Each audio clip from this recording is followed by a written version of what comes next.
Hey everybody, welcome to this week's Q&As. As I mentioned on the podcast this week, I should be moving next month, barring anything insane happening at the last minute.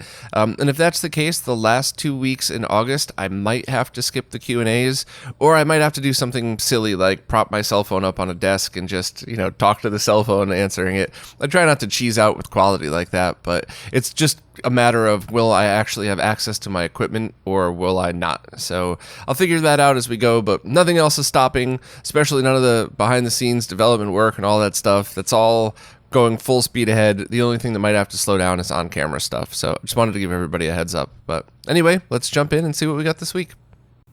First up, Hector Santana wanted to know about a board I'd posted about a few years ago that's meant to assist people with RGB modding consumer-grade TVs. And before I begin, as always, I have to say that modding a CRT could be potentially very, very dangerous, whereas modding your Super Nintendo, as long as you remember to unplug it, is not dangerous at all. You might burn yourself, maybe you're going to have a small issue, but there's no realistic chance of death. Whereas modding a CRT, there is a small chance of death. So remember that if you ever want to open one up. But to actually address the question, the board that I had talked about, I had just seen posted. I've never used it before. It was an open source design that assisted people in some of the steps that you would need in order to RGB mod these TVs. And the usual procedure is to find a TV that has an on-screen display that outputs in a way that you could tap into that signal. So there's a chip that's nicknamed the jungle chip that whenever you press a button on your remote, and you get nice clear text on the screen, that's actually getting generated from that chip to give you an on-screen display. So what RGB modders have done has tapped into that in a way that you could send RGB signals from a SCART connector or a VGA connector or whatever else directly to it so that it overlays right on top of the screen and bypasses all of the other processing. So some of the RGB modded TVs I've seen looked better than component, but I don't think it has anything to do with the signals at all. I think it's just that we're bypassing all of the cheap electronics that were on the board or aging electronics or something else. So there's a bunch of reasons that people might want to do it that way. This board is just to simplify that. Some of the circuits that you might have to install by hand, this one would take the place of it. It's got jumper pins in order to help simplify the process. But overall, it's not anything that you couldn't do by yourself. And I mean that respectfully. I'm not talking down to the people or person who made this board. I'm just saying it's just something to assist the process. So you asked the question, does it work on TVs without jungle chips? Does anyone sell it pre-assembled? Are there similar products available? No, it doesn't work on TVs without jungle chips because it's just a way to simplify that process. I don't know if anybody sells it pre-assembled, and I do know a bunch of people have made their own similar things for specific TVs. I believe somebody made one for one model TV that everybody seems to be modding lately, and I think a few years ago somebody made it for another one that was popular then. But they're all just ways to simplify what you could already do. So one day I'll go back and, especially if I end up with a place where I have enough space to do this, I would actually love to go back and do a step-by-step how to RGB mod a TV. I have that video I did with Jose a while back, which is it's the first video we did together. It's it's way before I got better practice, so it's not even close to my best video, but it gives you the process kind of as an overview, but it doesn't really walk you through it because respectfully, I don't want beginners to do this. I don't want a beginner to pop the back off a CRT and go, oh yeah, Bob showed me how to discharge it and just grab the anode cup and get electrocuted, because that's really dangerous. If you have a heart problem, even if you have a heart problem you're not aware of, that could kill you. So it's a very distinct balance. You have channels like RetroTech USA, Steve, that the entire channel is dedicated to stuff like this. So it's my opinion, and I could be wrong, but if you it's like walking into an auto shop where you have cars up on a lift. You immediately know that there's cars up on lifts and there could potentially be danger, right? You go to Steve's channel and you immediately know what you're looking at. This person mods TVs, refurbishes them. This is about CRTs. Whereas you go to RetroRGB and you get everything from a game review to an insane technical analysis on an HDMI switch. Like, anybody could be coming, and I don't want a beginner to walk into this and say, oh, okay, I got this looks easy, and just half listen and half pay attention and get in trouble. So That's kind of the main reason why I haven't gone back, that in space, but why I haven't gone back and done another video on that is just because, respectfully, I don't want beginners to start doing this. I want to do it in a way where you feel like you have to be at least intermediate to expert, but at that point, then you should be able to get it done. And for the record, experts should be able to watch the video with Jose and I and just go, oh, it makes total sense. I'll figure it out myself from here on. So it's kind of going to take the other side of that. I think the video I do, I'd rather concentrate more on things like, showing light guns still working. That's a question I get all the time. Yes, they do. Showing the quality difference with a good camera and a good CRT shot and demonstrating how that could be, processing versus signal quality versus calibration. I think stuff like that is probably what I'd like to concentrate on. But any suggestions, I'm all ears. So I think that was a way too long answer for your question, but hey, at least I got you all the info I had on it. Marcello Medini wanted to know if I had tested the Otaku switch that does the RGB to component video conversion right on the switch itself. This is the $100 switch that looks very similar to the one that I always recommend as a great beginner switch. And no, I haven't tested it myself. Marcello's main concern would be if it's outputting safe voltages. So my guess would be that it would be safe. Now, I have not tested it, so please keep that in mind. But my speculation would be that a product like this would most likely be safe to use, but may not be the best video quality. And I mean zero disrespect to Otaku Games when I say that. And I've spoken to Maurice before. I'm a fan of their products.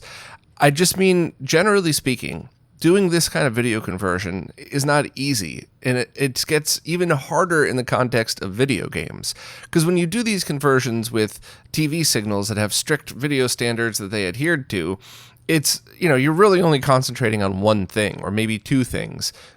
But when you're talking about video game consoles that each potentially output their own different signal, you have to be a lot more stringent. And that's why products like the HD RetroVision cables and the RGB to comp from Mike Chi, RetroTink, that's why those are such a big deal, because they're designed by retro gamers for retro gamers to try to cover all of that ground. And, Otaku Games are retro gamers and they do make great products, but without testing it, it's really hard to be able to say. And I've even tested a community-made converter that was pretty bad. And, at first glance, it seemed fine, but then you started to really dig into the signal, and you could see a lot of colors getting ruined. You could see the signal getting hurt. Still not unsafe from a voltage point of view, but it's not great to look at. So my guess, and once again, guess, would be that if you wanted to try this out just to have everything easily built into one thing, I think it would be safe to try, but have realistic expectations. Otaku Games, they've been great to work with, but, I don't know how good they are at making converters, right? It is what it is. It's not an insult. It's not a compliment. It's just basic facts. So if you want to go with known tested products, I would get the Otaku regular 6-port switch and then get the RGB to comp from Mike Chi. But I don't know. I would feel comfortable giving this a try and just knowing that you might end up with something that doesn't perform as well as the other options. But all speculation, 100%. And one of these days, I'd love to talk to Maurice, maybe even do an interview and really get the story behind Otaku Games and all of that stuff. And maybe if, once life opens up a little bit more, they have an expo over there I'd love to be part of as well. So we'll see. But my basic advice for this is it should be fine. I wouldn't expect any voltage issues, but I can never give a recommendation without personally testing it because of my weird OCD. That's all it is. Ray Cerrone said they apologize if they misinterpreted my words, but they have to ask for clarity. Last week I said that I wouldn't use the outputs on a PVM or BVM unless it was going to another RGB monitor. They know I said that's a discussion for another time, but they're curious. Could you please elaborate on why? Sure. The reason I worded it that way is because I didn't want to confuse the answer of the question that I was answering. Because this little caveat that I'm going to explain, in most cases, has nothing to do with just linking two monitors together. So when you go from one PVM to another PVM, you should always check the spec sheets to make sure there's no voltage limitations, to make sure there's nothing weird. But generally speaking, if you go from a 20M2U to a BVM D20 and you link them together with a BNC in and out ports, you're totally fine. You don't have anything to worry about. Any video signals should be fine on that. And if they're not compatible, just turn the monitor off right away. But when you're going from BNC outputs to something like a SCART input, you need to make sure that the voltages adhere to SCART standards. The RGB lines are most likely fine, but you will very commonly run into a scenario where you're outputting TTL level higher voltage sync on the sync line, and most monitors would be able to handle that without any problems at all. Some require you to flip a switch in the back, some just accept them all, a few don't, so please, like I said, always look up the spec sheets. But generally speaking, linking two PVMs together should be fine, but linking two PVMs and then an open source scan converter at the end, you're going to want to make sure you know the voltages. And generally speaking, if you do something like you take a BNC to SCART adapter and you put a 470 ohm resistor on the sync line, the worst thing that could possibly happen in most cases is nothing. You dropped the sync voltage too low, the OSSC or RetroTink doesn't sync on it, and it's fine. You figure it out from there. So, if you want to test this stuff, I would say you might be okay doing that. But if you were to just do a basic BNC to SCART pass-through adapter and you're sending TTL level voltages, but by the time it gets to the OSSC, you're still sending too much voltage. So that's the only scenario in which I would say be careful, or pretty much whenever you're going from monitor to not a monitor, make sure that the voltages line up. So, I guess I could just always go back and say, always check your voltages, but I wanted to clarify specifically what I was talking about to answer your question and to clarify about last week. To continue with your post, you're just concerned you might be doing something harmful with your streaming setup. Right now, you use whichever console to a retro access SCART cable, to a WookieWin SCART to BNC cable, to your 14M2U, to another BNC to SCART output cable, to the SCART RetroTink 2X SCART, to HDMI to one of the CANT links. So honestly, that sounds perfect. The retro access cables, unless you specifically bought like a BNC cable that you needed higher voltage on, should all output the proper SCART voltage. So that is the scenario in which you shouldn't ever have to worry about anything at all, because all the voltages that you start with are the correct voltage for your SCART equipment that you end with. So that's actually an excellent setup, by the way. That is a cost-efficient, really great way to do this stuff, because you leave your BNC cable just kind of dangling. You don't worry about SCART switches until you save up to get a G-SCART or something. But then that way you plug whatever your console you want into it, and it automatically just goes right out your streaming setup. And those CANT links, I've tested a couple. One barely worked at all, and the other one was fine. So, and not only that, but when you output 480p to OBS, you could just double that to 960p using point scaling in OBS, essentially having yourself an almost 1080p stream. So I think that's an excellent setup that's really cost efficient. The only thing you said is you do notice the picture dims slightly once you connect the RetroTink. That is normal, but and that's kind of the scenario that goes a little deeper that I don't want to get into at this point, but that basically goes into a technical explanation of why going through these monitors that you could link the ins and outs is different than using a Y cable. To be honest, if I did that explanation, I would want Steve or Voltar or somebody with me to make sure I got it exactly right. But yeah, so I would just say that you're most likely 99.9% should be safe in this exact setup. Whereas if you just used like a Y cable on each of the RGBS lines and split it to both, you probably wouldn't. So that's a great setup. I stream that way as well. And hopefully I clarified everything that you were curious about. Red Crested Breagle said they have a combo Blu-ray VHS player hooked up to their NEC XP29 Plus monitor via component video through a couple of different converters and switches.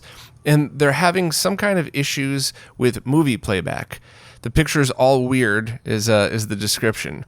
So there's a few things that I'd want to suggest. First and foremost, whenever you're troubleshooting anything, try skipping as much of the stuff as you can.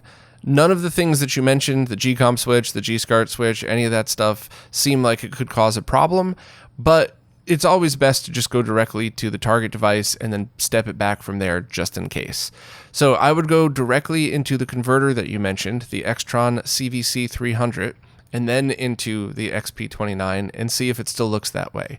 If it does, the next step would be to really go through the manual of the CVC300 and make sure there's no settings that need to be tweaked. There's nothing that needs to be configured. Really just go through and make sure there's no issues with that converter. And then you kind of have to make a choice at that point. So you mentioned that you're not having any of these issues through composite video, but you are through component. And you mentioned that it could be potentially because of macrovision protection. So if that's the case, you could try a different converter, try picking up the RGB or the comp to RGB from RetroTink, or you could try a few other things. And I would make your next step, I would determine your next step based on any equipment you already own or the cheapest option. Because, fellow nerds have a lot of extra weird equipment laying around, so there's a chance that you might have something like an HDMI to component video converter. And on top of that, there's also a chance that you might have one of those HDMI splitters that allows you to capture PS3 so you don't have to worry about this stuff. So if you have both of those, I would try the HDMI output, of course set to 480p, in through the splitter into the HDMI to component converter and try that. If that solves it, then some kind of macrovision was the issue, or could have been. Or if you have to just start from scratch, I would probably pick up the RetroTink device just because the Extrons are amazing, great company, great products, but they're all getting much older now. So unless you happen to buy that new and you know that the electronics are in good condition, I have seen capacitors go bad in like the 203 RXIs and stuff like that. So it's absolutely no slander to Extron, but all capacitors are going to die at some point. And if you're using stuff that's 20, 30 years old, who knows? So those are the two suggestions. Either try the HDMI output and go from there, or try a different converter. But I'm really interested to hear how you end up solving this, because while macrovision is a thing, I would assume that you would have also seen it through composite video. Maybe not, because if you would go directly into the monitor, you probably wouldn't see it. But if you went through some converter, you might. So that, now that I say that out loud, yeah, it could be some kind of macrovision protection, but all the time I end up using my PS3 and other devices with component video, and I never run into any of this stuff, and specifically for movie watching. Worst case too, you could always try to get any kind of video-based converter, because remember, this is for movies and TV, not for video games. So if you end up with a laggy converter, doesn't matter at all, because you're not playing games through it. So there's different ways that we could solve it, but I would start with what I suggested and go from there. And please keep me updated, because I'm kind of interested in this. Next, a question from Timo Tishi. Is that a play on Timothy, or am I just absolutely killing the pronunciation of your name? I'm so sorry. No disrespect. If you've been following the channel, I'm just terrible at that, but I do try real hard. And I'm also sorry that apparently you posted this question last week and it seems to have disappeared on Patreon. Patreon is still doing that. They have not fixed that. I do not delete comments at all from the Q&As. I don't think I've ever done that. So I'm really sorry. There's just nothing I could do about it. It's a Patreon thing. But anyway, a few weeks ago, I talked about modding tools and specifically talked about magnification options. A lot of people don't like that dentist-style over-the-head magnification visor. So they figured out different products that they might want to pick up, and they found one on Amazon that's only about $60 that they liked very much. So this device seems to have an LCD screen attached to it, and it's an overhead microphone. And there is a small plate, but it also looks like it's mounted in a way where you could unbolt it from the plate and bolt it to a desk, or you might even be able to slide this off and put it on a mechanical arm of yourself, same way I would do like a mic stand. And it also has USB output, so you're looking at the LCD screen, but you could also output to record what you're doing. And for $60, that looks pretty cool. It's obviously not going to be the same as a $500 really expensive fancy one where you look in the visors and you're focusing on the eye lens and on the magnification lens. But $60 is a pretty good price for something like that. And to be honest, once I move and I'm settled, I might pick up one of those just to try. Even if I do end up getting an expensive one eventually, I think that's a perfect starter one as long as it performs pretty well. But you said you like it, so I will leave a link in the description to this. Just respectfully, please know that this is something that so far one person has vouched for. No disrespect to you at all. I'm just saying, products like this usually should have a few eyes on them. So if you want to be a beta tester for your mods and you want I don't want to say cheap, but a much more inexpensive magnifying solution, I'll post the link for this one. Thank you very much for sharing it. But overall, based on your description, it looks totally fine. You said that you've used it to install and inspect DC digital and PS1 digital, and it was great for aligning the flexes, checking for bridges not visible to the naked eye, and making sure IC pins and surface mount caps were properly wetted. The firmware has at least a few bugs that they found when attempting to save photos and videos, but nothing they couldn't work around, and only if you care about the live shots, not taking photos and video, then it works fine. And if you only care about looking through the lens, it works fine. It's only a recording issue. So yeah, awesome. I'm always really happy to get recommendations like this, so I will definitely post it in the link. Post the link in the description, and I will also check it out myself once I have a spot to install it. So thanks very much for sharing. Ishan wanted to know what's the easiest way to split up component video so they could play on a consumer CRT set without a pass-through and capture and stream at the same time. They'd like to avoid getting G-Comp or ShinyBo-like switches since they're expensive and they're not interested in the switch functionality. Would it be possible to simply use Y-splitter cables for all three signals? If so, would there be image degradation if they're looking to do this on a budget? So definitely do not use Y-splitter cables for video signals ever. Yes, there is image degradation, but there's also a serious chance that you could blow out the chip on your console. I've done this before with the Super Nintendo when I essentially Y-cabled an RGB solution for a test bed thing I was doing, and it died fairly quickly. It was a matter of hours, not days or weeks or months. So never ever use Y-splitter cables. I would look for cheap video distribution amps. So this equipment back in the early 2000s when component video was really starting to become more mainstream was expensive, and it was used for things like you walk into a Circuit City or a Best Buy and all of the TVs have the same thing on it and stuff like that. So they're usually really, if you buy a good brand, they're good quality, but because they're not used anymore, you could get them dirt cheap. Focus chimed in and reminded me that a while back I recommended the Audio Authority 985U. Focus used that and it seems it's totally fine. You could also look into Extron equipment, but basically any kind of component video distribution amp is probably the best way to do this. I'm sure there's stuff that you could find that will also allow for two outputs.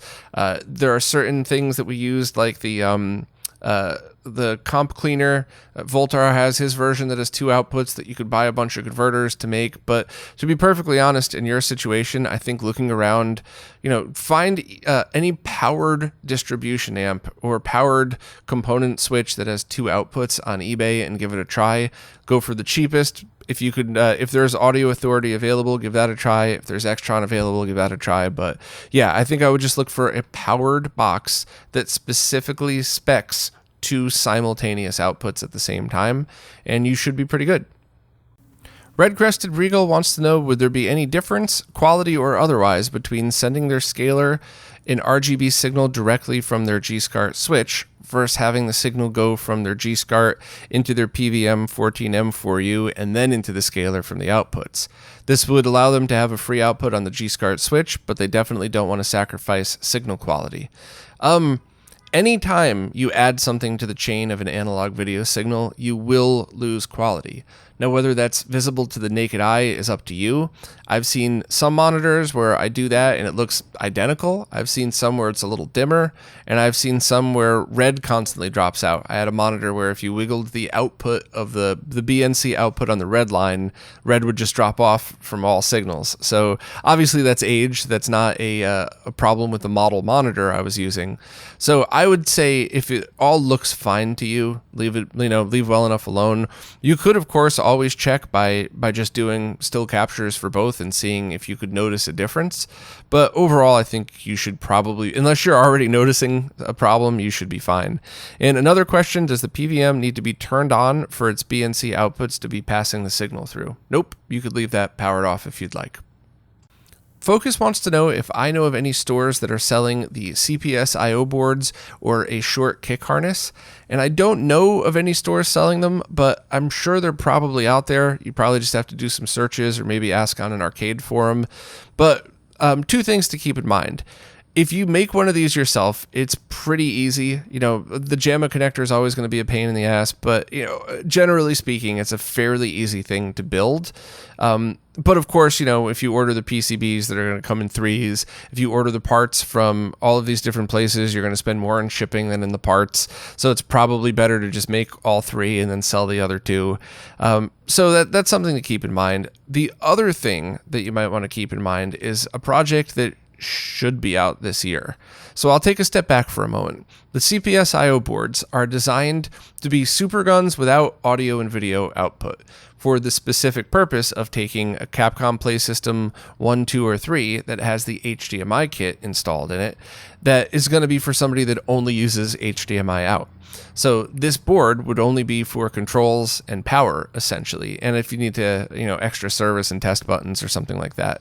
So overall, it's fairly easy and cheap, but there is a project that should have been out already that looks kind of like the CPS I/O, but it also includes audio and video and has voltage protection built into the audio side, and you should almost definitely get perfect voltage on the video side as well. And if you're buying one pre-made, it might be about the same price. So it sounds like you're ready to do this now and you're willing to make your own. So, making 3 and selling 2, you should be able to break even, or close to it. So I guess if you're on a budget, that's probably the better way to go. But if you're not in a rush to do this and you're not on a specific budget, you might want to just think about that, because even if most of your setup is always going to be HDMI, if there's a chance that you need analog as well, that's something that you might want to add to it. But I just wanted to throw that out there. The direct answer to your question, I don't know of any stores, but somebody should be doing it. And if you got to make your own, that's a fairly easy project compared to a lot of the other stuff we talk about. Retro Music Dan said, I've mentioned Y cables are dangerous and could hurt your equipment. Pardon my ignorance, but what's a Y cable, and could I clarify how or why it's a danger? So this is a Y cable. Anybody watching on video, it should be pretty obvious why they call it a Y cable, because when you hold it up like this, it kind of looks like the letter Y, but it's essentially combining or splitting just by wiring it into a cable. And in the context of video, you should never use it. In the context of audio, it's pretty much always fine. Some background on this. Now, as I proved in that video with Steve from HD Retrovision, or as Steve proved and I showed in the video, it's electrically safe to combine or split audio signals. You might get quieter audio if you split it. You might get some kind of noise or some kind of signal degradation if you combine, but it's not going to hurt your equipment. And that's something I get in an argument with somebody every time I talk about this. There's always some know-it-all that thinks they're a genius because they quoted some scientific paper. And if you're that person, you need to take a deep breath and think about what it is that you're doing. Context, people. In the context of stuff like combining left and right audio to go into a PVM so you could use its mono speaker, yeah, you probably are going to get some signal degradation doing that, but you're also using a speaker built into a PVM, so you're clearly not chasing quality here. I use mine all the time for testing, for live streams, so I could hear the audio before I put my headphones on. So there's a million reasons why you might want to use that. That's not even your main source of audio. It's just something that you want it there. And in the context of audio, you're always fine. Check out the video with Steve. I don't want to oversimplify it, but it's a great explanation, and it proves with visuals on an oscilloscope why voltage is never... I hate to say never, but in the context of what we do in retro gaming, it should never be an issue using Y cables with audio. Now, video, on the other hand, is a completely different story because you're putting a load on the chip that drives the video signal. So putting a Y cable on it, most people say, oh, I've done that, and it just makes it a little bit darker. Well, the reason it makes it a little bit darker is because you're drawing twice the load, and the chips cannot keep up with that. Now, there are some exceptions. Some chips are designed to handle 2 outputs. Some chips are probably robust enough that it would last a while doing it that way, but they're not really... In the average scenario, the opposite of audio, in the average retro gaming scenario, it's not good, and you could potentially kill the equipment because you're drawing twice as much. So, I mean, it's kind of like anything else, right? It's like, your car is rated at 8,000 RPMs, but you run it at 16,000 RPMs. It might last a little bit if you do it that way, but eventually you're going to blow it out way faster. So that's kind of the oversimplified solution. But generally speaking, when you're talking about these things, RCA cables that split or combine, when you're using them in retro gaming with audio, you're pretty much fine. And don't ever use them with video in any video signal, composite, S-video, RGB, unless you very specifically know that the setup that you've built is verified and able to do this, but most aren't. So I just would never count on it. Question from Louis Cesaron, the person known for abandoning a perfectly good CRT at a flea market just because it wouldn't fit on the plane with him. Just kidding. Check out his video if you want to see what I'm talking about. But Louis has a couple of Wii questions. First, which Wii to HDMI solutions do I know off the top of my head? They're looking to lag test these devices, and pretty much every device on AliExpress or Amazon is the same shaped dongle with different text. So there's a couple of huge problems with this. You could buy one of each, or you could buy 10 of the exact same one, and they could all potentially be different. And that's why I almost never recommend them, because I could set up an Amazon link and I could buy 5 and all could be perfect, and you could buy one and it could be garbage. And that's true for a lot of the stuff I link on Amazon. A lot of the cheap HDMI equipment would fall into the same category. But the reason I'm confident listing those is because the best alternatives, you could pretty much add a 0 to the end of that price. Whereas when you're talking about a Wii, if you get HD Retrovision cables and a known good component to HDMI converter, you're pretty much going to have an excellent solution. It's just obviously more expensive, but not ridiculously more expensive. Just like, okay, I know you got to pay for quality type of thing. But to explain why, so there's a few factors. First, the chips, and second, the board layout. Board layout's been less of an issue, but if a board is laid out badly, even with the best chips, it's going to be like using unshielded cables. That's pretty much like the Hyperkin Xbox solutions. 0 lag, but total garbage because you have all of the interference on screen. And they're totally fine if you're just saving up for like an Xbox HDMI solution, but not good if you as like a main thing to go to. And it's the same potentially with the Wii ones. The other side of that is the chips themselves. Some pass all of the signals absolutely perfect. And essentially for a $20 device, you're getting exactly the same as HD Retrovision cables and a good analog to digital converter. But trying to hunt those exact ones down are hard and getting harder. Most of them either crush the black levels or don't support 240p at all or have some kind of weird issue. Now, the very good news is none of those that I've tested at least have ever added lag.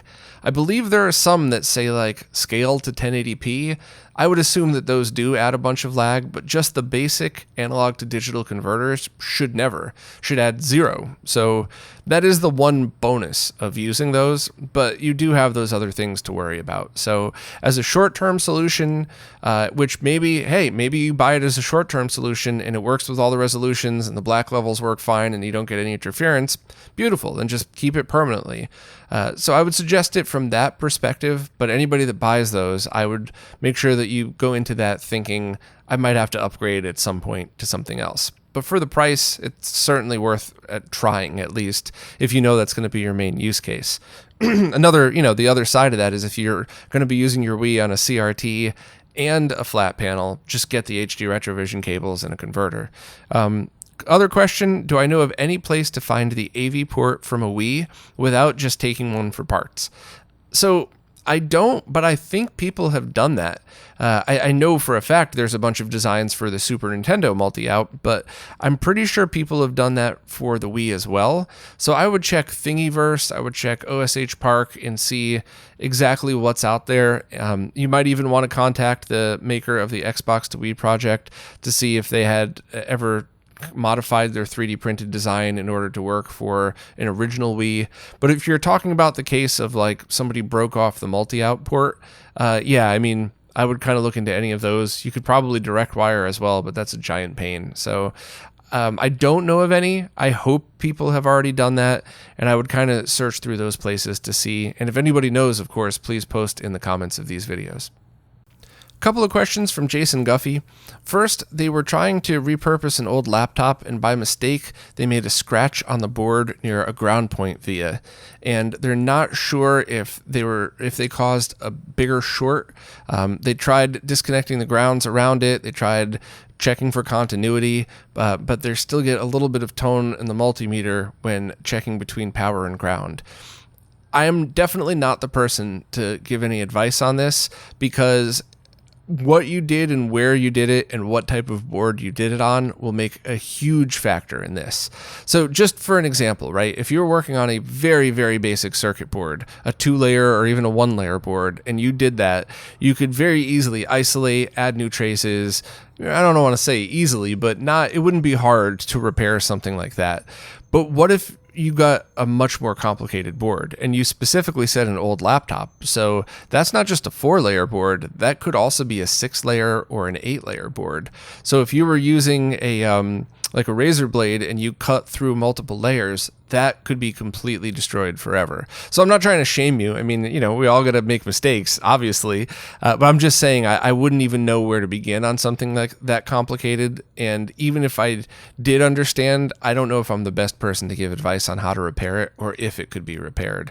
So I would probably go to an expert channel and ask the question there. And, this is just practice, right? If you ended up accidentally ruining an old laptop, it stinks, but hey, way better than a brand new laptop, right? Always look at the bright side of stuff like that. So hopefully you could repair it, but I don't know. I'd be very cautious with something like that. Next, looks like Jason enjoyed the stream with Voltar, even though they don't see themselves being an AV professional anytime soon. Yeah, that device was definitely, without a shadow of a doubt, for pros only. I've been doing follow-ups to that and finding much cheaper devices that do all the very basics of things that we would need. I do still think those HD Fury devices have a purpose. I just don't think it's at all really for retro gaming. I think it's pro streamers and pro AV equipment. But when I say pro AV, I mean in a professional environment, not just people that like a pro setup at their house. I mean, technically I'm one of those people, but I think that's really something that that's not many people would use. Great devices, by the way, excellent. Just for the money, I would try to find cheaper solutions. And one of the things is compatibility with like PlayStation 3 to a capture card. That's the example I used, but the bigger issue, and an issue I've been dealing with since I owned a Luva Articos, I think I had the Aconda first back in the early 2000s, was that HDMI devices were coming out that did not have component video, that were not compatible. You couldn't do any kind of conversion. And that's insane to me because, I luckily got all those TVs for an insane deal. But if I had paid full price, that might have been like $5,000 for a TV that couldn't play a new DVD player at the time. So devices that get around that are incredibly helpful. And in fact, 99% of the time that I've used devices like that were for legitimate reasons. So you could find splitters and audio extractors that allow you to do that. Splitters are way easier to find. The ones in my Amazon store all seem to work. That's actually, I shouldn't say all seem to work. That goes back to what I was talking about with Lewis a few questions ago about you could buy 10 of something and each one might be slightly different. It's the same thing with these HDMI devices. You could buy 10 and 9 might work with your PS3, but 1 won't. The reason I'm comfortable recommending those as opposed to those cheap Wii analog to digital converters is the price difference. So, you could buy one of these $20 or $30 HDMI splitters that allows you to use your PS3 on an old TV or something like that. Or you could spend $400 or $200 in the HD Fury stuff. I think it's worth taking the chance to save so much money.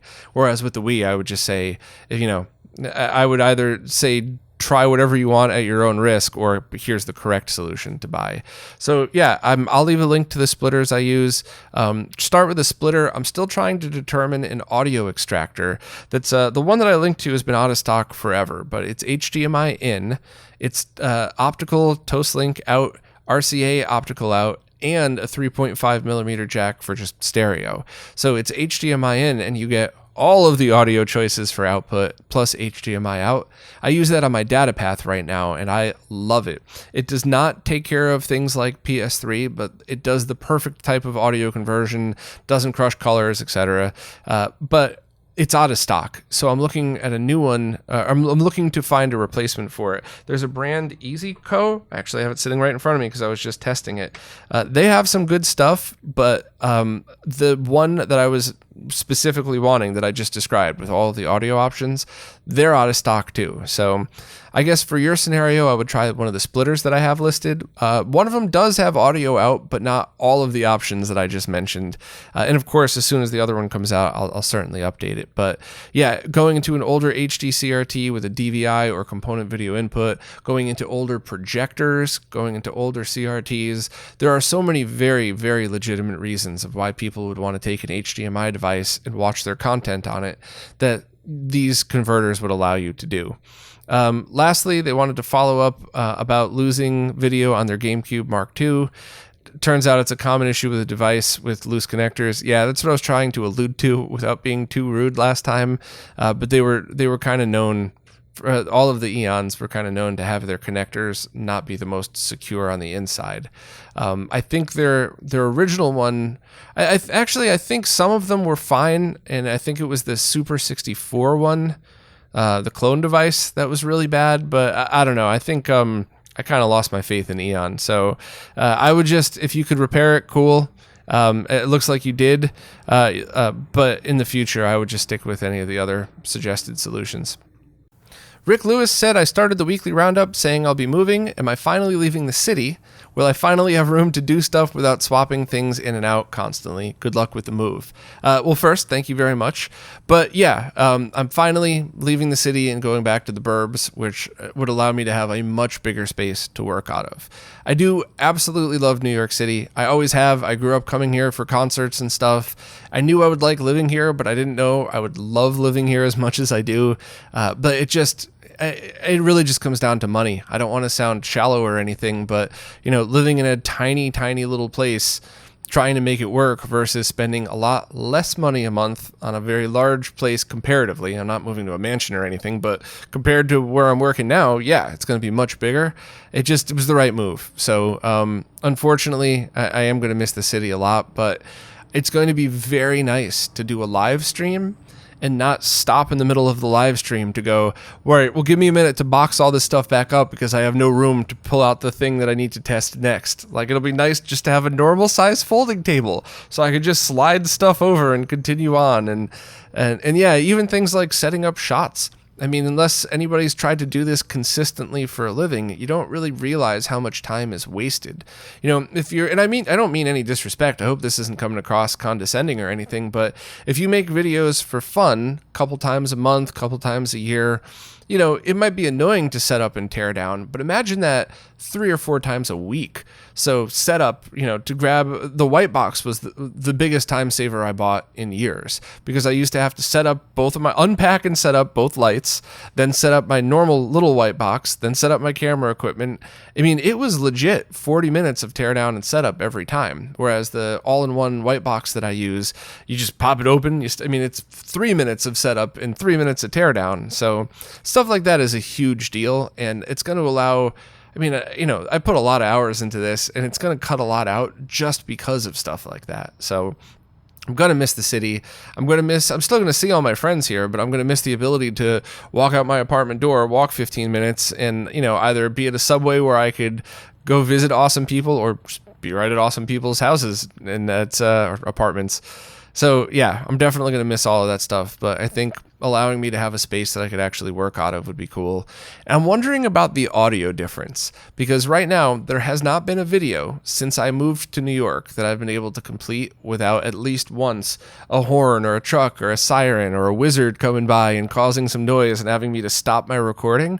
I'm wondering if it's what it's going to be like in the burbs, because while it's quieter, the overall ambient noise is a lot lower. So is just a car driving by without making any real noise going to interfere? Is there going to be, am I going to run into lawnmowers going off while I'm trying to record? So I'm interested to see what overall is actually going to be worse, but I'll stop rambling about this shit now. I just wanted to answer your question, and it's obviously on the forefront of my mind, so I just figured I'd talk about it, but thanks for the question. The Retro channel said they already tried to post this question, but it disappeared after they tried to edit it. Maybe they tripped Patreon's spam filter. I'm so sorry. That's the second time this week. It's so insulting that the only feature that Patreon offers is comments. The only one. We link to all other services. The only thing that they directly offer is comments, and they're broken, and they've been broken. So I'm really sorry I've complained. They completely blew off the complaint. I think people who have subscribed have complained. I don't think they've gotten an answer either. So all I could say is I'm really sorry. And I think it's insulting to both of us. But your actual question, do I have any suggestions for a USB capture device that correctly processes 240p by composite and S-Video? Component in RGB would also be nice, but not strictly necessary. They're looking for something to test video mods on various systems, and it seems the best way to do this is to run the output from the system being modded into a capture device and compare screenshots before and after making any changes to the system being worked on. They're currently using a cheap EasyCap device, but it processes everything as 480p, which could lead to false artifacts. And while their scope is handy to see that they're getting correct voltages, the capture device makes it a lot easier to see the effect modifications have on the image being output. Lag time doesn't matter, and the less filtering the better. They're thinking maybe the Elgato HD or perhaps a RetroTink 2X into an HDMI to USB capture device, but keen to hear any other solutions. So honestly, I've been where you are before. I've had the exact same question. And every single time I tried a different solution, the real answer was, first and foremost, if you have any way of integrating a desktop PC into this, grab one and grab a DataPath Vision capture card. I actually have a bunch of PCs laying around that I got to sell off, so if you're in the New York area, DM me, because I already have some of this stuff built in. But the reason, and it's the same reason that I talked about in the review I just posted this morning about the AverMedia Live Gamer 4K, is that the DataPath doesn't change the signal at all. Whatever it accepts is what you see. So now for direct analog, yeah, you could mess with it, but for HDMI captures, they really are the best I've tested because they were well over $1,000 when they were new, like $100 used now, give or take, depending on the popularity that week. So I wouldn't mess with any other capture card if you have the ability to have a desktop. Now, if you're on a laptop, you could try to get something like the Magewell captures, which are pretty good. You could try one of the Cant links and just run it in 480p 60, but know that you could get frame drops with that. Or you could try to find anything in the middle. But I really think that using a RetroTink into that is going to be a better way to do exactly what it is you're trying to do. And at the end of the day, you're going to have to spend a little bit more money up front, but the time that you're going to save in figuring out what's a capture issue, what are you seeing because of the capture device versus the actual mod, that's another thing. So, if you're stuck using USB like I was for a couple of years, you could definitely pick up some devices that'll work. The Epiphan DVI to USB 3.0, they have other ones that kind of look like that, but get that exact one used on eBay. The new Magewell USB one I think is good, but get ones that don't really mess with the image. And for composite and S-Video, the RetroTink 2X is more than enough. For RGB and component, if you're using a data path, you could go direct, or you could go through any of the other devices. But that's honestly my suggestion. You could even, if you switch to a desktop, you could even get some Hauppauge solutions for composite and S-Video direct, so you don't need a scaler at all. You do need to make sure that you change the settings to compensate for the fact that it is 240p, but that's totally doable and a great solution. But so I guess that's kind of the three things that you would need to determine. Desktop versus laptop. Can you not have a desktop at all? And if that's the case, check out some good USB solutions. If you can have a desktop, you might be able to go direct without any scaler whatsoever using like a Hauppauge card and the data path, or you could just get a data path and a RetroTink or whatever else you want to do. But that's definitely what I would suggest, especially if you're doing mods and you really want to dig deep into the differences between stuff. So if you want me to elaborate any more, let me know. But I guess I figured I'd start with the overview and go from there. Well, that's it for this week. If you're new to these Q&As, ask any question you have. Just please ask it in the latest Q&A post, wherever it is that you support. The way these services work, I can't really figure out what's a new question on an old post. And I do really like just scrolling through in real time and answering them live style, even though this isn't live. I just think it's kind of fun to do it that way. So any question you got, fire away in the latest Q&A post. If I have to miss a week because of the move, I'll make sure to let everybody know the details about that. But even on the weeks I have had to skip, I've never skipped questions. I've always gone back and caught up, so that shouldn't be a problem. And as always, thank you all so much for your support, because it is your support that's keeping all of this stuff going. So thank you all very much, and I'll see you next week.